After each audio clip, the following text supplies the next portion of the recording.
Hello and welcome to Day 4 of Galway for tips from the track in association with the Tote.com. I'm Noel Hayes from the Tote.com and I'm joined again by David Jennings from the Racing Post. We're going to preview today's cards and hopefully give you a few winners to get you through today. But before we start, just a little mention of our Tote guarantees. The Pick 6 today, which is pick the winners of races 1 through 6, is guaranteed for €100,000. The Jackpot, which is pick the winners of races 3, 4, 5 and 6, is guaranteed for €40,000. And the Play Spot, which is find a horse to be placed in each of the first 6 races, and that's guaranteed pool size of €30,000. So lots to get your claws into. Anyway, on to the action. We have an 8 race card and the first race on the card is a beginner's chase.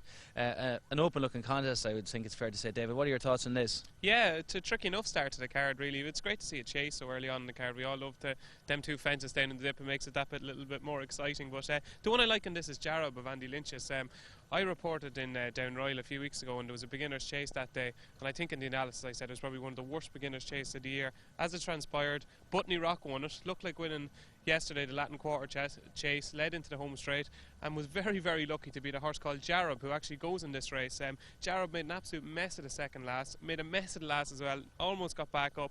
Really, really unlucky that day. Came out of Bellewstown since and won over hurdles. Has a lot to do on ratings, especially on its hurdle rating, but it jumps really well apart from them last two fences at Down Royal. And I think Jarab is the one maybe to take on likely favourite Armand Zebo. Well, Armand Zebo would be my choice actually. I think he's got some rock solid hurdling form, and the 2 mile 6 distance looks just about ideal for him. On to the second race. It's another novice chase. David, doesn't look to be a lot of depth in this, but Alechi Inwa looks like it's going to be favourite, and it's going to be looks like it's going to be difficult to beat for Willie Mullins. Yeah, real clever move by Willie Mullins. Alechi Inwa is probably not going to be one of his best novice chasers this year. We all know that, but there's so many opportunities for these type of races through the summer, and you know I was quite impressed with him at Killarney. I thought he had to grind it out. I didn't know how much he'd find off the bridle, but I thought he was especially good in Killarney that day. His jumping is his forte. Real quick, slick, neat and tidy jumper, and it's just lack of opposition really that makes him very, very hard to oppose. Yeah, of course, he did beat Domination that day as well, a horse you'll be familiar with who ran earlier in the weeks. On to the third race. It's a handicap. I'm going to give my nap of the day in this race, and unless my eyes are deceiving me, Hassanur has been a huge eye catcher in his last couple of races for Mick Halford. He's been drawn 1. He'll probably need a small bit of luck and running coming late, but Hassanur for me is an absolute standard in this race. David, you're going to oppose me though. Yeah, well, Hassanur, you seem to have more research done on this than I do, but I just thought Captain Cullen is the type of horse that'll run well in big field handicaps in Galway. Real eye catching run the last 8 ace behind Vector Force. I thought Vector Force one of the best handicaps horse in Ireland at the minute. Won easy enough that day. I thought Captain Cullen stayed on nicely. Drawn in stall 3. Colin Keane on board for his father Jerry. Just, you know, he's so quirky that Galway actually suits him. You know, these type of horses that Galway just suits, likes to get into trouble. The more trouble the better, that type of horse. And I could just see him tanking into the dip and maybe staying on. But obviously, by the way you're talking, Noel, it'll only be second to Hasenpur. That's exactly what I think, David. It'll only be second to Hasenpur. On to the fourth race. It's a listed 7 furlong race. Tubbing at the top for Jim Bulger, back to its ideal distance, but it's got a lot of competition from Tested from Dermot Wells stable. Yeah, obviously Tested is the one here, aged 105. Looks a real improver, and you know, we'd 5 entered in this race. You know, it's a race he really does like to win. Just this is going to be very short price tested. So if you did want to take it on with something, I was talking to Niall McCullough last night at a preview night for the Injured Jockeys Fund, and Niall was very, very sweet on Dalcova. He says she works an awful lot better than she's shown on the track. She's only just beaten by Palace at Killarney. He thought obviously Testa would be the one to beat, but if he thinks that Dalcova is a little bit better, I think she's rated 97.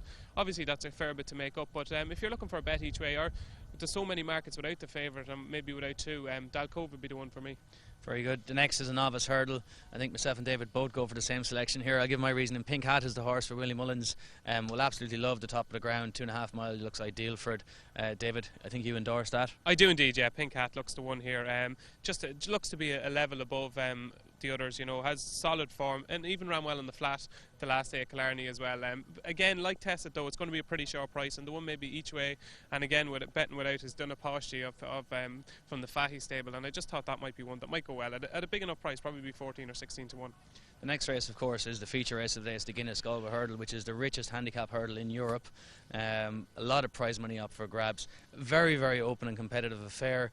Some horses I think would have been fancied in the reserve list at the minute, Indian Icon being one of those. But for me, I go for Dermot Weld. Unusually, he won't be one of the favourites. He'll probably be a mid-priced, 14, 16 to 1 type.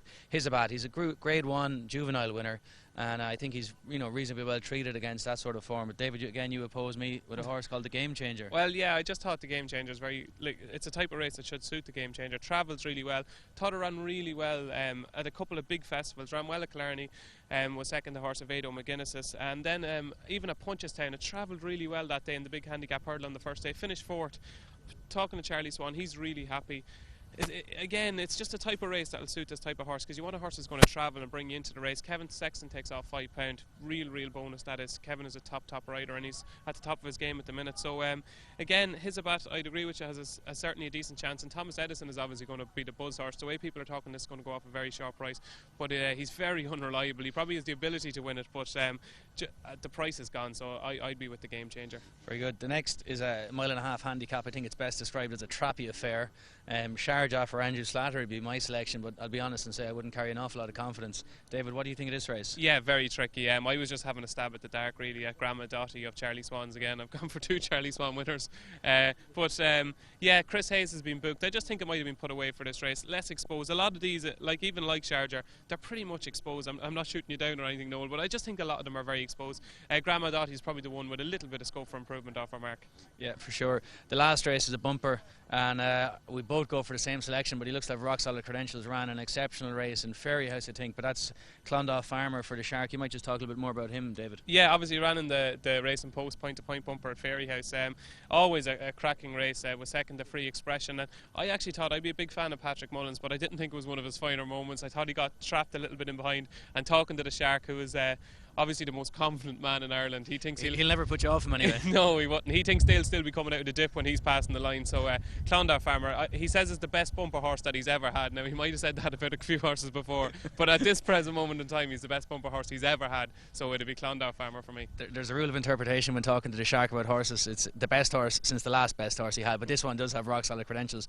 Anyway, that's it from day 4 at Galway Races. Of course, just another reminder of the guarantees for Tote. It's a €100,000 pick 6 guarantee, a €40,000 jackpot guarantee, and a €30,000 place spot guarantee. That's it from us today. Find us again here tomorrow on Facebook and on Twitter and all the usual places. We'll be previewing day 5 at Galway. Thanks very much, and best of luck today.